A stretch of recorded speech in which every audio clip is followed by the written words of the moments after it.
Ky podcast vjen për ju me mbështetjen e X1, Philip Lane Residence dhe 1001 Solutions.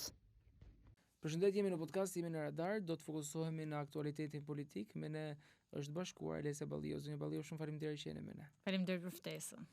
Shumë zhvillime së fundmi, ajo që neve na pëlqen të flasim me ju për shkak edhe të aktivitetit tuaj janë zhvillimet brenda Partisë Demokratike. Disa ndryshime, zoti Berisha i cilësoi si reforme më të mirë të këtyre viteve brenda Selis Blu, ekipi më i mirë i ndërtuar ndonjëherë. A u ndryshua lëkura e PD-s? Nuk mund të ndryshohet lëkura e ushtarëve pa u larguar mbreti. Dhe pa diskutim është si puna lojës shahut, që loja shahut fitohet vetëm kur hikën mbreti nga loja. Dhe Partia Demokratike nuk e ka fituar pasi është mbreti aty dhe nuk ka rëndësi ushtarët, generalet apo kushdo tjetër. Pa ikur leadershipi dhe pa u ndryshuar leadershipi, çdo gjë tjetër është fasada e cila i serviret publikut.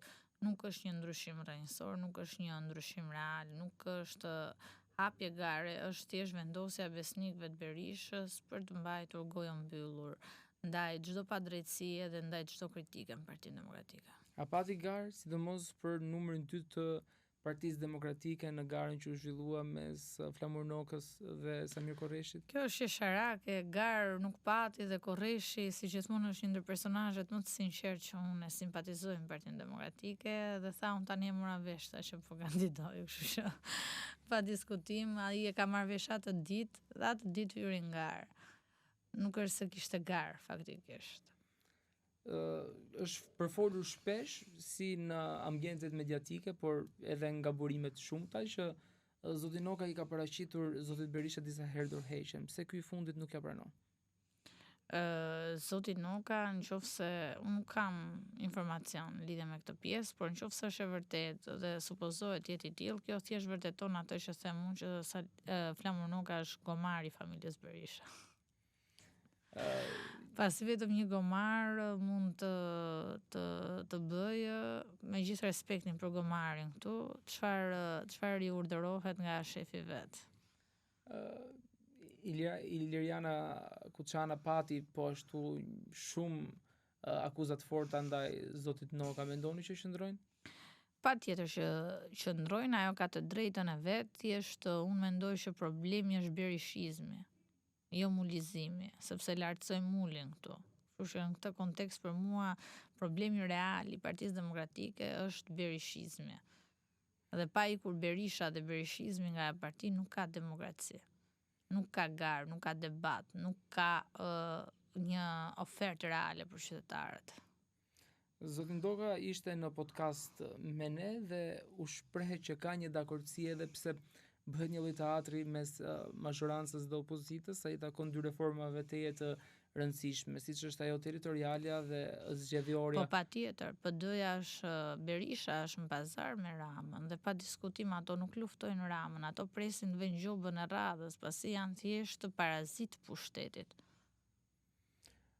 Zonja Balliu, si e shikoni ju Partinë Demokratike këto momente? Jemi 10 muaj larg zgjedhjeve lokale, me ndryshimet e reformës administrativo-territoriale, thuhet që me propozimin e Partisë Socialiste që pritet të kaloj edhe në parlament me gjast premten, do reduktohet ndjeshëm numri i bashkive ekzistuese. Në këtë lloj formati, në këto rregulla të reja loje, mendoni që Partia Demokratike do të ketë mundësinë që ta rivalizojë Partinë Socialiste? Atëre mundësia për të rivalizuar pushtetin pa diskutim qëndron vetëm kur është fryma dhe kur njerëzit janë të bindur tek arroganca, tek vjedhja, tek keqeverisja. Dhe këtë e vërtetuan duke dalë në shesh dhe duke rrethuar kryeministrin. Protesta ishte madhështore, protesta do rivalizoj Ramën, nuk e rivalizon dot më Sali Berisha Ramën. Vetëm protestuesit, vetëm ato individ cilët janë intelektual, individ pa kapur nga të dyja palët politike mund të bëjmë betejën kundra pushtetit. Për mua sot Partia Demokratike në këto 10 muaj është për herë të parë është jashtë loja.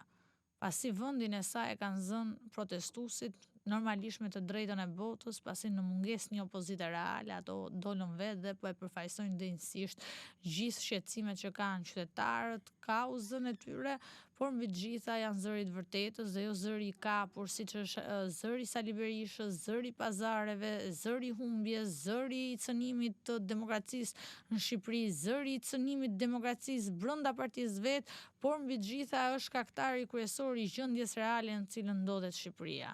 Unë kur kërkoj largimin e tij nuk e kërkoj si dëshirë personale, por sepse e thret nevoja e interesit kombëtar. Interesi kombëtar ka nevojë për zgjedhje të lira dhe të ndershme, ka nevojë për demokraci, ka nevojë që të hapet gara, të hapet debati, por mbi të gjitha ka nevojë të largojë këtë qeveri të korruptuar. Dhe kjo qeveri largohet vetëm me një antitrup pozitiv, jo me një leadership të lodhur si Sali Berisha dhe pa diskutim, pa moral për të bërë politikë. Sa e sinqertë është thirrja e zotit Berisha për të mbështetur demokratët protestën?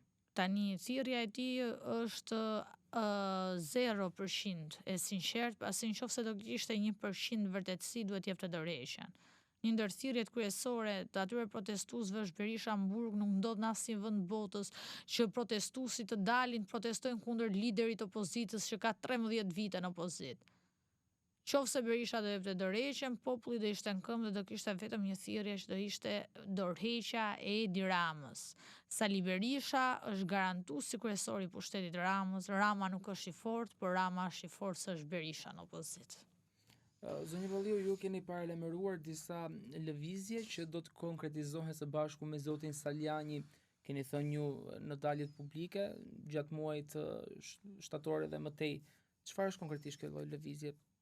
Pa diskutim që unë dhe zoti Saliani ndajmë të njëjtat mendime në lidhje me qeverinë, po edhe me leadershipin e Partisë Demokratike, dhe pa diskutim ne do bëjmë betejën tonë për demokratët, për individët cilë duan një djathtë reale, një djathtë konservatore, një djathtë pa kompromise, por mbi të gjitha një djathtë fituese, një djathtë e cila është konkurruese. Jo një djathtë e cila është në gjumë dhe pret pazarin e radhës apo kullën e radhës ta ndërtoj bashkë me pazargjin që janë në qeveri. Betejën do ta bëni për Partinë Demokratike apo në një lëvizje të re që mund të lind? Ne betejën e bëjmë për shqiptarët. Interesi kombëtar është mbi flamurin e çdo partie. Zoti Saliani ka qenë protest, unë kam qenë protest. Sali Berisha dhe sekretari i përgjithshëm nuk zbresin dot në protest. Prandaj nuk mund të jem pro asaj proteste. Pasi ato e dinë shumë mirë që po të vinte ka protest, populli i gjuan me vezë, populli po shtron, populli largon pasi ato kanë të veshur kostumin e hajdutërisë një lloj si Rama. Çfarë mban politika akoma zotin Berisha? Ai tha që u futa për dinjitetin tim, non grata ra, pse qëndron akoma? Për të ruajtur 25 pasuritë që i ka sekuestruar Spaku familjarëve të tij. Nuk e di a i keni lexuar lajmet sot, por apeli sërish të i lanë fuqi sekuestron e pasurive. Për këto vazhdon akoma jetën politike Sali Berisha. Për 25 pasuritë që janë sekuestruar nga institucionet e drejtësisë familjarëve të tij. Demokratët e shohin si idhull zotin Berisha, sepse akoma i besojnë një pjesë e demokratëve. Demokratët nuk i besojnë më, sepse nëse do t'i besonin, ai do hapte garën dhe do vot besonte nga ata. Pra i garoi vetëm duke treguar frikën e madhe dhe pa diskutim, duke parë që ka humbur territor dhe duke parë pamundësinë më të madhe për të ardhur në pushtet, ai u vetë shpall prapë kryetar.